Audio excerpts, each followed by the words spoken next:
Okay, so we are gonna finish our lesson. Finish our book tonight. It's hard to believe, but we've gone through the 8 chapters of Song of Solomon. We start in the middle of chapter 8 tonight, and for many commentators, chapter 8, verse 8, really begins what is referred to by many as an appendix to all of this.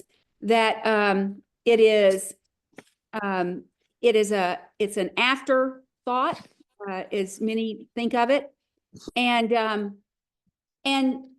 it gives that if you look at the story itself and the song itself, that means that in a sense the song ends with many waters cannot quench love, nor can the floods drown it.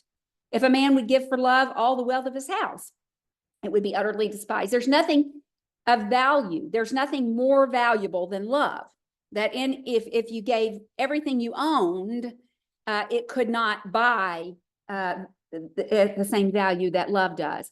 And we talked about those beautiful passages in Romans that tells us about how nothing can separate us from the love of Christ, that we ourselves can draw ourselves away as this young woman could have, but that nothing can actually put love out. Love is eternal. We know we looked at 1 Corinthians 13 that in the end, what will survive, while hope is no longer needed and faith will no longer be needed, it will be love that will survive with us in eternity. And that's a beautiful thing for us to think about.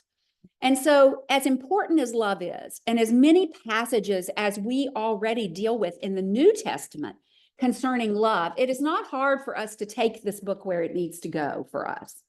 It's not hard for us to have this book be embedded in our hearts as a book that demonstrates what love in our life does. And it allows us to understand, it is a self-examination that needs to be had of what it is that we spend our time doing, because that is a reflection of what it is that we love. And this young woman, while she was taken far away, while she was taken into the palace of a king, while she seemed to be under in circumstances that were beyond her control, even beyond the shepherd's control in a sense, she never lost her love. That love, she never was really separated from that love. And that's the way we are when we live in the world. We live in the world and we're constantly thinking of Jesus. We live in the world and we're constantly thinking of our God. The world is not where we love. Our love is hinged on something else. And of course, then it motivates us, right? We long to be with him. We talked last week in the lesson last week, we saw when they were reunited. And they talked about how wonderful it was to be reunited. And that she said, from the time of our youth, we've known each other. And so we began to see where this began to grow this powerful.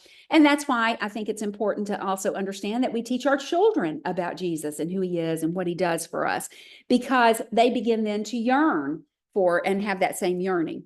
So the language seems to change here. I'm not a language expert, and as I've mentioned to you, but I've read a lot about the book, and I have read several commentators who are Hebrew scholars, and they assure me that these last verses from here on, the language is completely different. That the language almost is more similar to the language in the New Testament than it is the language in the Old Testament. There's no consensus on who's actually speaking in these verses. I've gone with what I believe to be the most logical conclusion for me, but I'm certainly not dogmatic at all, nor have I been about any of this. It is hard, and some of this to see how it could actually be just a two-person song about two people as we go forward and we talk about this young woman and the expectations that even her family had of her. So we'll talk about that as we go. So the subject seems to be completely now the Shulamite. We're gonna finish off this book with a discussion of the Shulamite and of this journey, of this of this journey of love that she's had throughout her life. Really, it's in a sense, it's like it's stuck onto the end of this so that we understand. So this is what this song is about. It's about this girl, and it's about her circumstances, and it's about the love that she had, and it's about how she grew. It really is so much like a Disney movie in the sense that we see her growing, and now she even her brothers see that she has grown strong, that her character is most withstanding, that she is a much stronger individual after experiencing the things that she did, and that her love has seen her through. So the closing standards of this song are taken up with her. And we've seen her with her beloved just in the verses right before, 5 through 7, where they've set seals upon each other's heart. We talked about what a seal meant, that it's a binding. It's like a ring that says that you are owned by someone or that you belong to someone else. And then we talked about her reflection back to the king, that jealousy can be, she had burned a lot of bridges, she had, but she had finally made her way back to him. And of course, then the conclusion of our lesson last week was this great verse of many waters can quench love, but cannot quench love, nor can a flood drown it. And so now the trials and tribulations are over. Her brothers discuss her with a new respect. This is the first time we've seen her brothers where they haven't actually been frustrated with her or angry with her or protective of her or felt her to be a responsibility. She's at home and safe, and she now will consider her triumph and her past. And so I almost think of this as they now are in a righteous relationship. I believe they're married, and she is looking back on this situation that she's had. The trials and temptations are over. Together, they have gone back to the place where they had first pledged their love for one another, somewhere out there in those fields where they had pastured their sheep, and where they had first experienced this desire to one day find themselves together. The thought of the malice of the enemy of his jealousy, as cruel as the grave, had been expressed, and then quickly she had left the negative thoughts behind and explored the higher, holier, and happier. And we saw all of that. The mutual love they shared, as strong as death and eternal, which we know from the New Testament passages as well, that it is eternal. And so we now turn our attention to the brothers of the Shulamite. This is what I think makes the most sense. I certainly, like I said, am not dogmatic, but I believe this seems to be the brothers. Certainly, they're discussing a sister. It seems that we're discussing the Shulamite in these last verses. And so it seems only reasonable to me, since we've seen them before, and we know that they're the ones that took her out of the pastures because she was out roaming, and then she had met this boy and they were roaming together, that they had brought her back to the family farm. And so it seems to me that makes the most sense. So they are introduced 3 times in the song. We met them in chapter 1, verse 6, and again in chapter 2, verse 15, and now here for the last time. The first time, they had disciplined her or protected her or done what they felt was required. There seems to be no father in this family. The mother and the brothers are all mentioned, but there seems to be no father. They seem to try to hinder that love or that connection that she had towards her shepherd.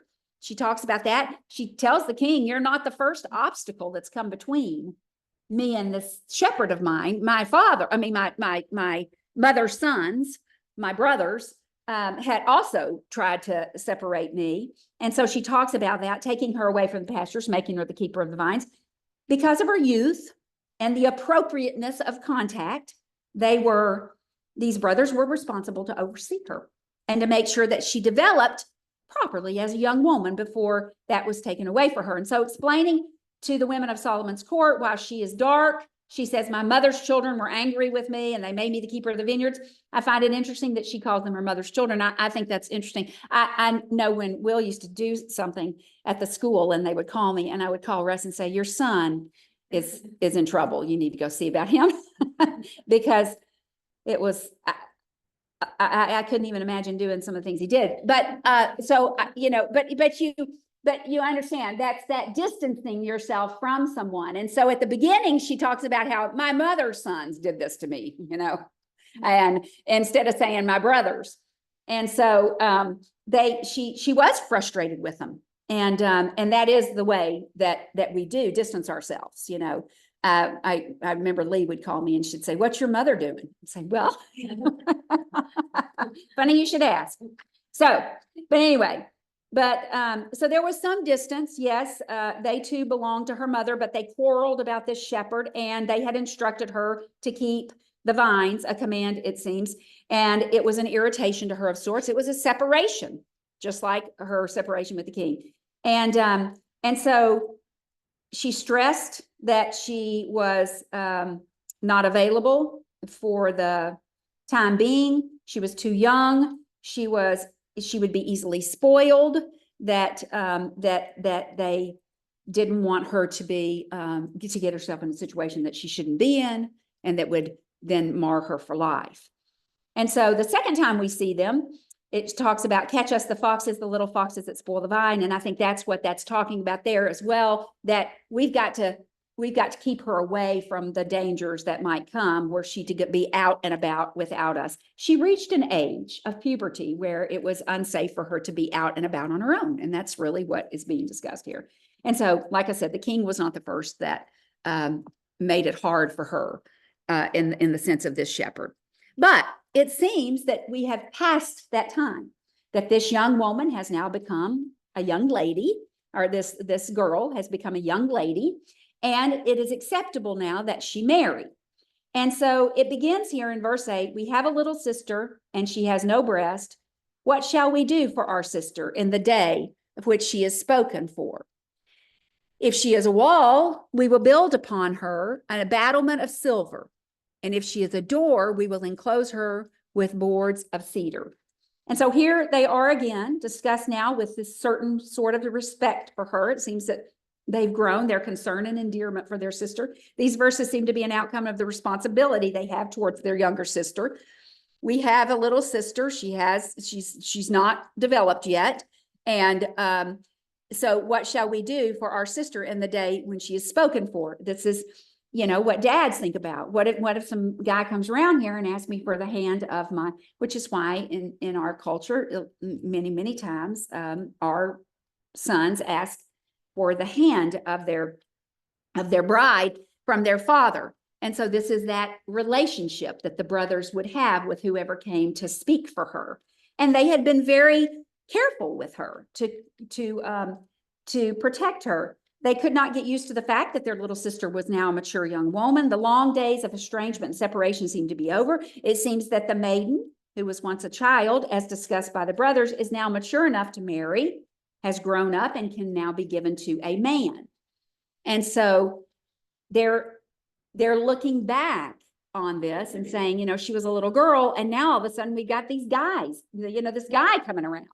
And that's what happens to dads when their daughters get to be about 15, 16 years old, and boys start showing up and boys start calling, and you think, whoa, what is going on here? And so I think this is the experience that's happening. And she's talking about this and talking about her brother. So the brothers seem to note here the strength of her character, and of their sister, the strength of her character, and how their sister has grown. And in the Carr word study, it discusses the language here indicating a firmness of character. It's what the words actually mean, which will be enhanced by strong silver covered towers or battlement, that she was a force to be reckoned with, that she now was no longer this little girl, but now as this young man comes bidding, she has quite a character that she possesses. And he notes that the if clauses, which are these if clauses, if she's a wall, we will build a battlement of silver. And if she is a door, we will enclose her with boards of cedar.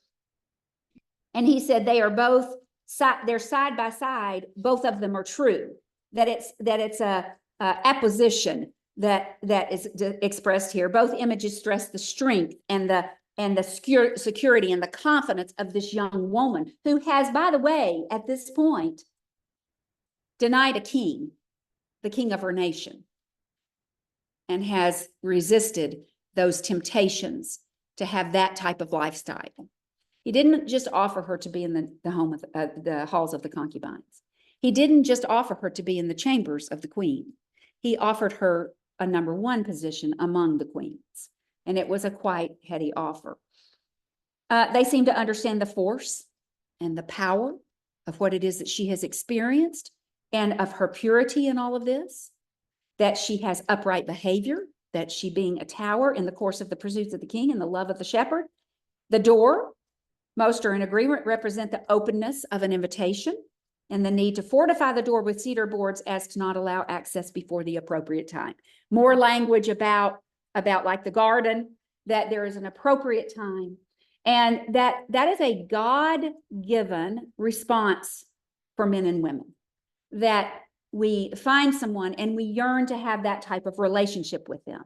And that is why it is so hard when that relationship is broken. But that is what's being discussed here. Her purity is access. She is found strong. She is found fortified. She is dedicated. She is devoted. She is determined. She is quite a young woman.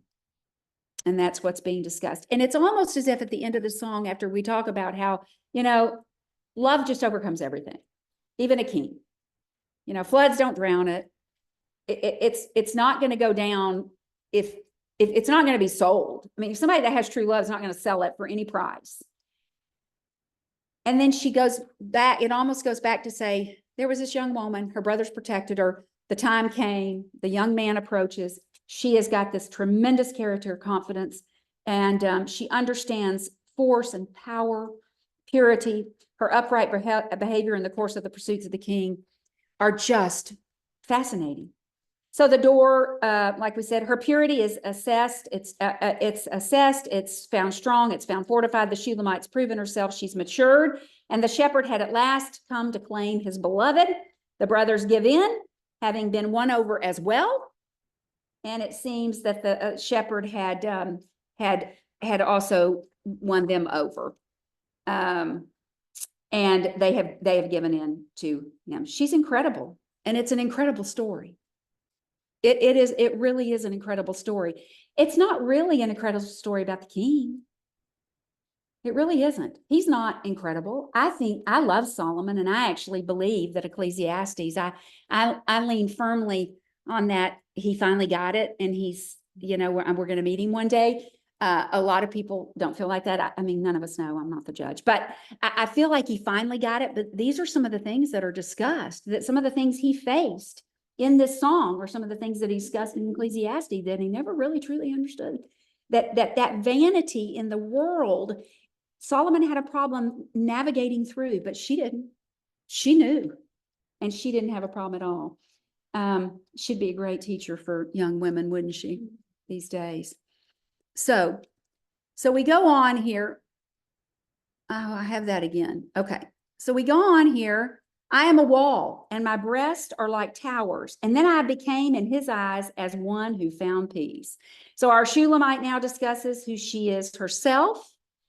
And she talks about, she continues this same sort of language as the brothers, that she is a wall. She describes herself as a wall. She says, I'm mighty, I'm mature, I'm ready, I'm confident, I know who I am, I know what I can do. She proclaims her readiness for marriage.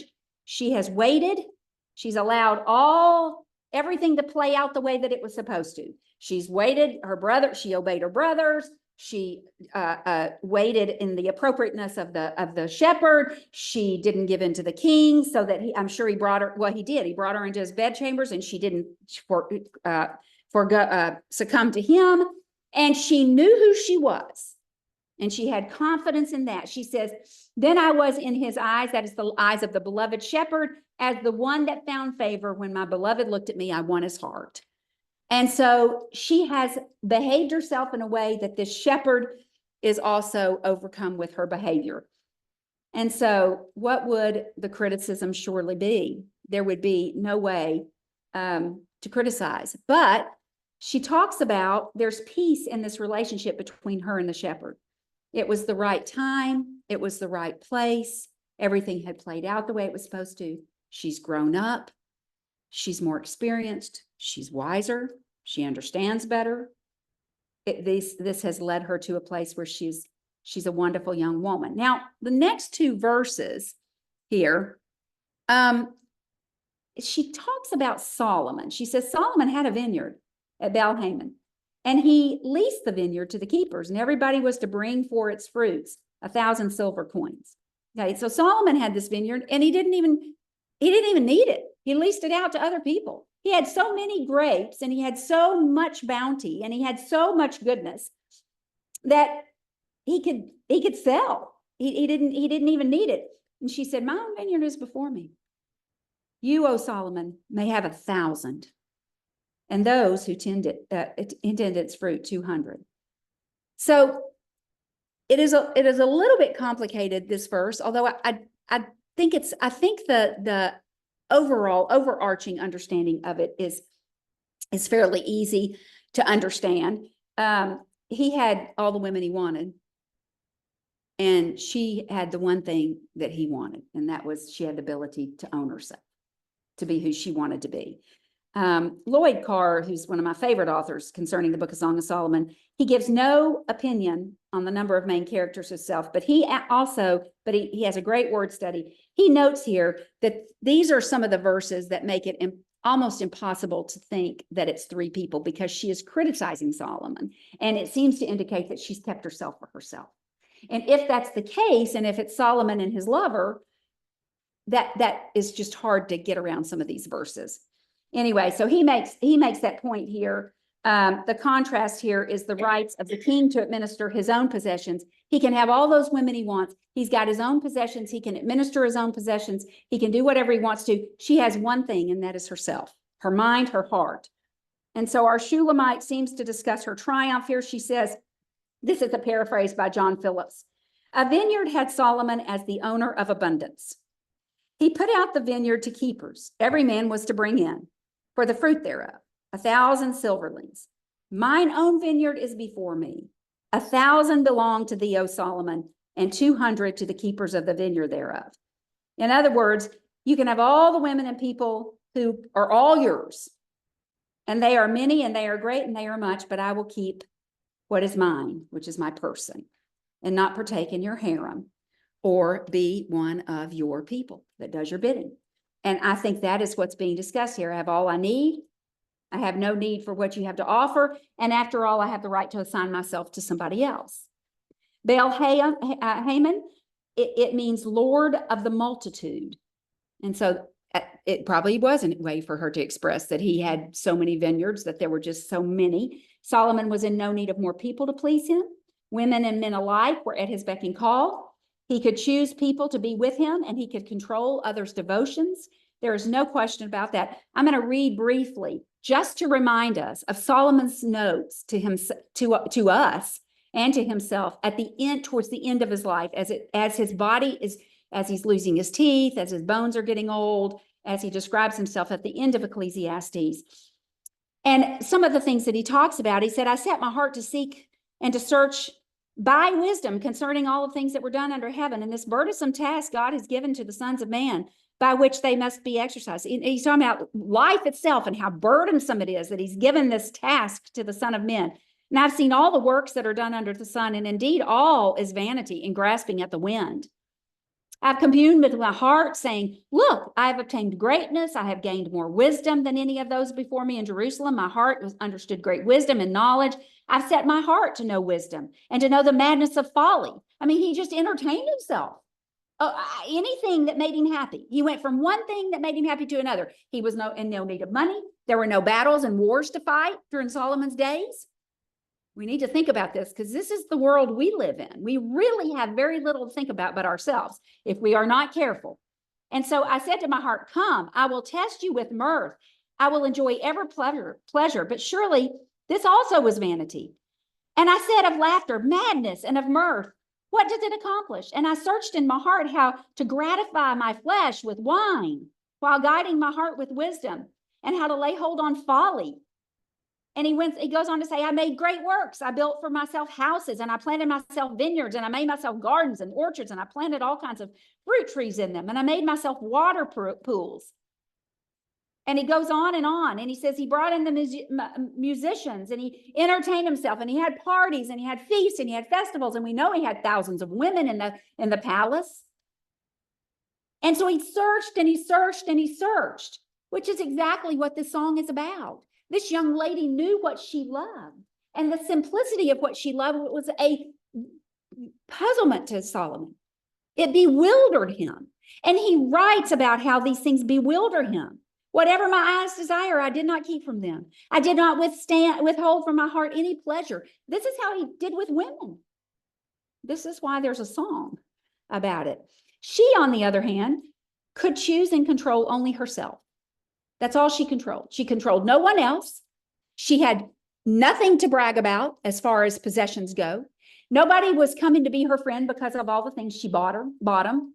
She couldn't buy love. All she had was herself. Her vineyard was all that she was able to protect, to defend, and to give up. That was it. And in her opinion, he did not need her because he had so many grapes. He didn't need her. He didn't need her. In fact, he had more grapes if he asked for them. I mean, we know. He had people out collecting women that would bring them back to the palace. That's how she got there. And so there was no reason for her to be there, which made him desire her even more. And so I think that is what's being discussed here, that she's talking about this hard situation in her life that caused her to grow and to understand and to know herself. You know, it is an interesting thing, you know, to talk in our culture. There are certain terms that I hear batted around, you know, that, you know, she doesn't know who she is, or they're finding themselves, or whatever it is. But you do have to experience some things and grow through some processes in order to really know yourself. It's hard to know yourself when you are really young, and yourself really is hinged to your parents' house, or, you know, and as you begin to experience things where you have to be the one that believes those things. You know, I've always said you teach your children, Russ calls it brainwashing, and in a sense we do, and then they have to be converted. And conversion sometimes takes experiences. It sometimes takes us being alone. You know, it sometimes takes us going through some hard things and analyzing. Sometimes it takes us making big mistakes. And so I think that's what she's expressing here. That really in the end, this is all she had. That in the end, all we have is our hearts and our minds. And nobody can take that captive.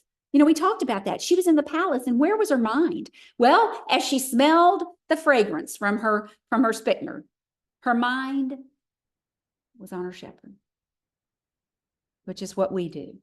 The world can't own you unless you let it take you. You have to give yourself to it in order for it to own you. It won't take you if you know who you are and if you stand firm in who you are. And so as we press forward to these last two verses, I think we see this final exchange between these two young people who adore each other. It seems there are witnesses of this exchange. It seems that their companions are there. And many believe that this exchange really was the wedding ceremony, and it could be that the appendix of the song was where Solomon left it, and then this appendix was added, that she had been young, that the brothers had protected her, that she had grown up, that it was time for a young man to come and call her and ask for her hand, that she had the one and only thing left after she left the king, and that was herself. And now you see this exchange between these two young people, and it could be for sure, with witnesses present for the grand finale of this song. Our beloved now seems to request that she dwell a permanent residence. The two verses, I believe, are her beloved and herself. You will dwell in the gardens. The companions listen to your voice. Let me hear it. So it's like us taking our vows. The witnesses will hear them all say that they pledge themselves to each other. And then she says, make haste, my beloved, be like a gazelle or a young stag on the mountains of spices. And so this is a beautiful exchange between these two. He says, you will permanently abide with me. That's what's implied here. In gardens does not specify a particular garden, but this wording seems to lend itself, so I understand, to meaning be at home or to be settled, to abide. It seems that this is the day that they had been waiting for. The day had finally come. I told you, spoiler alert. Yeah. At the beginning, when you asked me, oh no, they do get married.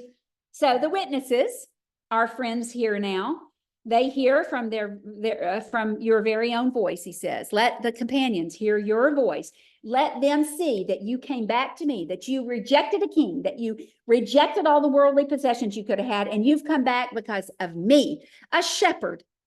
Let my companions hear that you pledge yourself to me, that I am the one, and that we will be together forever. And there is a reason we have witnesses and family and friends surrounding us as we pledge ourselves in marriage to one another. This young couple was no different. I want everybody to know I am in love with you and I will be with you forever. And that is a promise. It was a wonderful day. It's always a wonderful day. Let me hear you say what I have waited for so long. Remember, this is the third time in the song he's asked her, come on, let me hear. Come on, come on. You know, he's sort of asked her several times to come to him. And now he can hear her voice. And he says, it is the king. It is not the king, it is me. Let them hear you say that you have chosen me and not the king. And she replies in the last verse of this wonderful song, she responds immediately. She says, it is you. It is you. In the last verse, she responds immediately. And how could she not? Make haste appears only here in the song in these words. It appears 65 times in the Old Testament, however, and it means flight of the enemies in most instances. Here she calls him to a rapid, abandoned flight to her. To the slopes of wonderful spices, full and rich for the taking. Come surely, hasten to me like a gazelle, full of life, full of energy, so able to bound over even the perfumed pinnacles to be with me. She talks of the peaks of the mountains. And so that is what is being discussed here. Mountains of spices being offered, a final invitation is to be continued as a celebration of the love and the communion with which happy couples share. It's very much something we can understand. That's what weddings are. That's what receptions are, that we gather and we have joy and we're all excited about this, this union. God's approval is stamped on the joys of both the physical and emotional union of a man and a wife. So it is indeed a song of all songs, isn't it? It definitely is the song of all songs. What a wonderful study, ending with the same sentiments that Revelation 22 ends in. Even so, come quickly, Lord Jesus. And he showed me a pure river of water of life, clear as crystal, proceeding from the throne of God and of the Lamb. And in the middle of its street and on either side of the river was the tree of life, which bore 12 fruits, each tree yielding its fruit every month. The leaves of the tree were for the healing of the nations. And there shall be no more curse, but the throne of God and of the Lamb shall be in it. And his servants shall serve him, and they shall see his face, and his face shall be on their foreheads, and his name shall be on their foreheads. And there shall be no night there, no need of a lamp, nor the light of the sun, for the Lord God gives them light, and they shall reign forever and ever. And then he said to me, these words are faithful and true. And the Lord God of the holy prophets sent his angels to show his servant the things which must shortly take place. Behold, I am coming quickly. Blessed is he who keeps the words of the prophecy of this book. And we can read on in that chapter. And several times it says, I come quickly. I will come quickly. Whether we live to an old age on earth and are buried to rise again, or our souls go wherever they go before judgment, or whether we are here when Jesus comes. He will come, and it will seem very quick to us when he gets here. It won't seem like a long, laborious wait. It does while we're in it, but it will not seem that way when he returns for us. I believe that this song that we have studied is an earthly story with a heavenly implication. I very much believe that.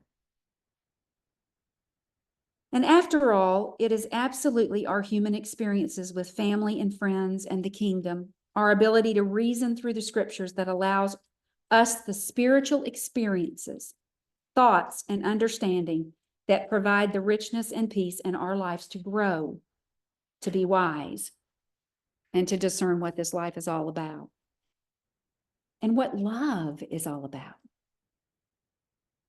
You know, we can go through the motions with the wrong motives. If we can get the love right, then everything else will flow naturally out of that. And it will teach us about our relationships with God, with the shepherd, and with those that we are among, those who happen to live the same years in this earth that we do. We will find many others to love in our heavenly home.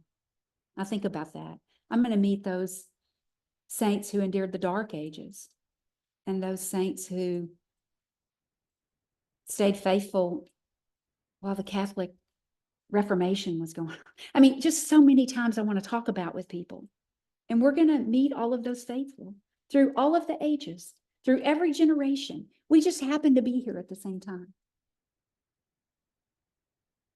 And though the language and the text of the book is complex, the ideas and the messages are not.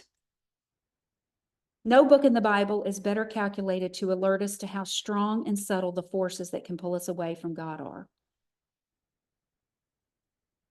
We lose the battle because our love for our Savior is not strong enough when we are held and face the trials of this life. All of a sudden, we're in a trial and we're in the darkness, and we don't smell our shepherd. We don't hear his name. We don't think of him when we're in that darkness. And shame on us. We have every opportunity to do that, just like she did when she was in that palace. It must have been overwhelming. There is nothing more overwhelming. I cannot imagine a situation where she thought power was beyond her. It is a story that will allow us to explore our own selves, how deeply we love. Are we, as Solomon, unable to end our lives with a pure understanding of a selfless love? Selfless love. Many are. Many, many, many people die. In fact, most people in the world die, never really understanding a selfless love. Do we only pretend to be devoted? But the foundation has no real roots to sustain that kind of love. You know, there's a lot of people who die like Solomon. They may not have 1,000+ women, but they have a few marriages and friends that have come and gone. They have devoted themselves at times to one cause or another cause, or they live their lives in these eras of causes or crafts or new pursuits. And, you know, that pursuit dies out because you kind of get lazy about that one. And then you go to a new one. There's a lot of people that live that way, but a true understanding of anything beyond themselves just eludes them. They're searching for something for themselves all the time. Even their causes are about making them feel better. Crusades to go dig a well for somebody in Africa. This is not a pursuit that is the love of the people. It's to make you feel better. You come home and you come back to your air-conditioned house and you come back to your good meals, and the people are not the thing. It is you. We've got this all over our world, where people need a cause. And that's not always true, but many times it is. That even our purposes become about us if we're not careful. And so many people die that way. They don't fully understand selflessness and devotion to the one who asks them on a daily basis to the one who does not promise to provide the best of material things, does not promise to make us popular or respected or cool. They do not understand a love that says, here am I. What can I do? Let me take care of that. I'll come to the door. I'm not going to make an excuse. Yes, I've washed my feet. I don't really want to do it, but I'm going to do it, just like our young woman did in the song. And I made this slide because I contradict myself constantly in my classes, because I'm constantly saying it is not about you, and it is not. And at the same time, who it is that you are is all about you. And so I find this a puzzlement, because for people that should never think about themselves, we have to examine our hearts daily. That it's not so much thinking about ourselves as it is thinking about our motives and our hearts. And that can be painful. You know, open heart surgery is what this provides for us. And open heart surgery is not fun, especially if you have to perform it on yourself. And so it really isn't about us. This true love for this shepherd propelled this young woman. And it compelled her to have a single-minded devotion and dedication that required her to sacrifice the pleasures and the glories of the palace and the world. It had to do with her love. It wasn't about her. You know, you do anything that's needed for your children, because you can't imagine not. You know why that is? Because of the love that you have. And it is the love that God has commanded us to have for one another. And I'll tell you, as a younger woman, I remember in DC, when we were in DC, my kids were in college, just their first freshman, sophomore years of college. And I was going out to talk to a young woman who was really struggling with the world. And I prayed and prayed and prayed and prayed. And I knew that it was nothing really about me, you know. But I prayed for wisdom, and I prayed. And it dawned on me, I thought, what if this was Randy? What if this was my daughter? And I thought, I just need to love her like I love Randy. Enough to do the hard things and enough to do the good things. And that really is the type of love God expects from us. And it's really hard. I think it really is the key to every activity in the kingdom, is the love that we have for one another. And if you don't have that, what happens is you just run out of steam and you run out of gas, and it gets to be enough. Okay, I've had enough. I've had enough of this person. I've had enough of that person. I've had enough of this. I've had enough of that. And it's not that all of us don't, you know, have enough of something, but you'll have enough of your kids too. Believe me, trust me, you will. And, but you never, ever, ever have so much that you quit loving them, or you quit doing the best for them, or you quit praying for them. And so it's about the ones that we love. First, my God and my Savior, my husband, my children, my brothers, my sisters, those who are desolate, those who are rich, those who don't have, those who do, those who mourn and those who succeed, those who rejoice and those who sorrow. It is everybody. It is learning, it is teaching your heart compassion and love. That's what it's about. And it required, this type of love then became about her. It becomes about us then. It requires sacrifice of comfort. It made her examine her heart.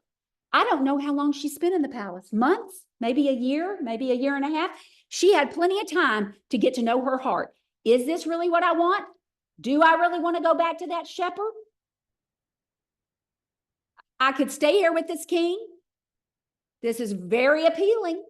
Who am I? And what do I stand for? And what defines me? I can pray for myself to know true wisdom and true love, I've told you guys, I pray every single day. One of my prayers is to know how to love better, because it is the key to make you do something for someone when you're tired, to make you step that one more step. And that is what it's about. And we get this because we do it for the things we love. And wisdom, we're told, pray for wisdom and you will receive it. And we ought to be praying for these things. Sacrifice the riches to serve rather than to be served. Sometimes we get out of our comfort zone. Sometimes it means being hot and sweaty and doing something for somebody. Sometimes it means giving up our free time. Sometimes it means, getting up and not watching a show or doing something for somebody else. Sometimes it means going immediately when somebody calls and they have a need. I can love my husband and my children and my brothers and sisters. I can know how to do that. It is about me. That's what I do. I can be a light. I can talk to my neighbors and just say little things. Little Fair's birthday and her death is coming up, and my neighbor asked me. And I talked to her about eternity and about where I'll see her and about the hope that I have. Invite her to come to my Bible class. I've done that over and over, to come to this class. Be the light. It is about you. Because it's not about you. I might just make this a class. I like this. And I can be received as a bride who has loved a shepherd and who has prepared a home for me. In the end, the best thing you can do for yourself is heaven. I have to say, I've thought a lot about this through the years because I talk to my children about not being selfish so much. The most selfish thing that you can do is work to get to heaven. Work to get to heaven. That's the most selfish thing you can do, is to long for his word, to hunger and thirst after righteousness, to pray for wisdom that allows you to maybe not always be giddy happy, but to understand true happiness and joy. It can help you overcome sorrow. It can help you deal with the tragedies of life and the trials of life. That's selfish, in a sense. I find it interesting that I think the most selfish thing I do is cling to this, because it gets me through so much. It gives me peace at the end of a day. And I know people that never have peace. We're going to be with him. He's going to receive us. He's gone to prepare a place for us. He's coming for us. Lord, come quickly. Come quickly.